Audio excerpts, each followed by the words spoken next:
नमो नमः। मैं डॉक्टर ओम प्रकाश बैरवा, सहायक आचार्य संस्कृत, राजकीय स्नातकोत्तर महाविद्यालय झालावाड़। आज हम महाकवि कालिदास विरचित अभिज्ञान शाकुंतलम नाटक के चतुर्थ अंक का अध्ययन करेंगे। जिस समय शकुंतला को ससुराल के लिए विदा किया जा रहा था, उसी समय शकुंतला आश्रम की ओर मुँह किए हुए स्थित होकर कहती है, हे तात, अब मैं फिर कब इस तपोवन को देखूंगी। तब महर्षि कण्व कहते हैं, हे पुत्री शकुंतला, सुनो। भूत्वा चिरा चतुरंत महिष पत्नी दौशंतीं प्रतिरथम तनियम निवेश्य भर्ता तदर्पित कुटुंब भरेण सार्धम शांते करिष्यसि पदम पुनराश्रमे अस्मिन्। पुनराश्रमे अस्मिन् का पद विच्छेद करेंगे तो पुनः आश्रमे अस्मिन्। अब अन्वय देखिए। चिराय चतुरंत महिष पत्नी भूत्वा अप्रतिरथम दौशंतीं तनियम निवेश्य तदर्पितम कुटुंब भरेण भर्ता सार्धम शांते अस्मिन् आश्रमे पुनः पदम करिष्यसि। चिराय अर्थात चिरकाल तक या बहुत दिनों तक। चतुरंत महिष पत्नी, चतुरंत है, चतुर यानी चार समुद्र जिसके चारों ओर है, अर्थात जो चारों समुद्रों तक फैली हुई है, ऐसी सपत्नी,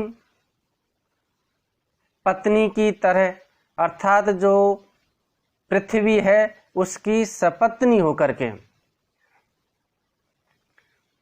तो महर्षि कण्व कहते हैं कि हे शकुंतला, बहुत दिनों तक चारों समुद्रों तक फैली हुई जो पृथ्वी है उसकी सपत्नी अर्थात सौत होकर अप्रतिरथम दौशंतीं तनियम निवेश्य है। अप्रतिरथम यानी प्रतिद्वंदी रहित या अद्वितीय महारथी। दौशंतीं दुष्यंत का पुत्र, दौशंतीं यानी दुष्यंत का, तनियम यानी पुत्र को अर्थात भरत को, निवेश यानी राज सिंहासन पर बिठाकर।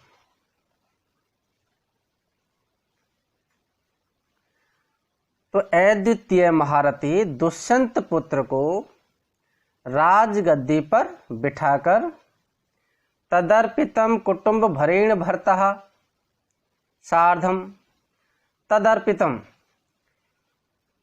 उस भरत को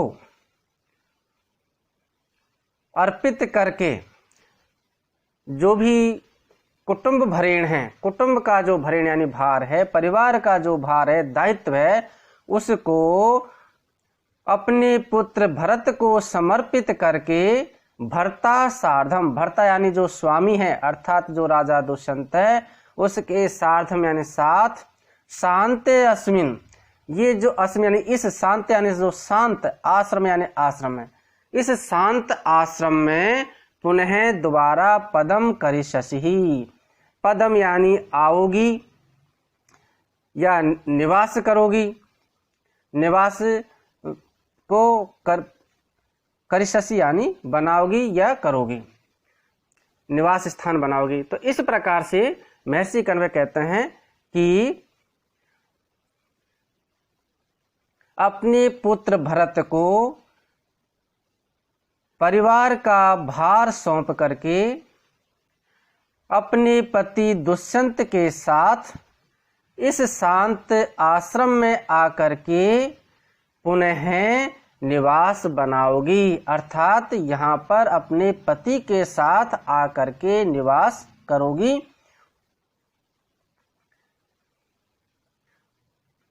तो बहुत दिनों तक चारों समुद्रों तक फैली हुई पृथ्वी की सपत्नी सौत होकर तथा अपनी अद्वितीय महारथी दुष्यंत पुत्र भरत को राज्य गद्दी पर बिठाकर उस पर कुटुंब का भार समर्पित कर देने वाले पति के साथ इस शांत आश्रम में पुनः अपना निवास स्थान बनाओगी, अर्थात इस आश्रम में आकर पति के साथ फिर से रहोगी। तो हमारी जो भारतीय संस्कृति है उसमें 4 आश्रम बतलाए गए हैं, ब्रह्मचर्य आश्रम, गृहस्थ आश्रम, वानप्रस्थ आश्रम और संन्यास आश्रम। तो यहाँ पर गृहस्थ आश्रम जब पूर्ण हो जाएगा उस समय गृहस्थ आश्रम की संपूर्ण जिम्मेदारी अपने पुत्र भरत को सौंप करके तुम उस वृद्धावस्था में इसी आश्रम में, जो शांत आश्रम है, जो वानप्रस्थ आश्रम है, उसमें आकर के यहीं इस आश्रम में आकर के निवास करोगी और फिर आप हमसे हमेशा मिलती रहोगी। इस प्रकार से यहाँ पर महर्षि कण्व अपनी पुत्री शकुंतला को समझा रहे हैं या सांत्वना दे रहे हैं। महिष पत्नी, पृथ्वी की सौत, राजा पृथ्वी का पति कहा जाता है। दुष्यंत भी राजा होने से पृथ्वी पति था, शकुंतला भी उसकी पत्नी थी, अतः राजा की वे दोनों स्त्रियां थी। इस प्रकार शकुंतला पृथ्वी की सौत थी। तदर्पित कुटुंब भरेण है। प्राचीन परिपाटी के अनुसार जब पुत्र योग्य हो जाता था तथा राजा का वृद्धावस्था आ जाती थी, तब वह पुत्र को सिंहासन पर बैठाकर स्वयं पत्नी के साथ जंगल में तपस्या करने चला जाता था।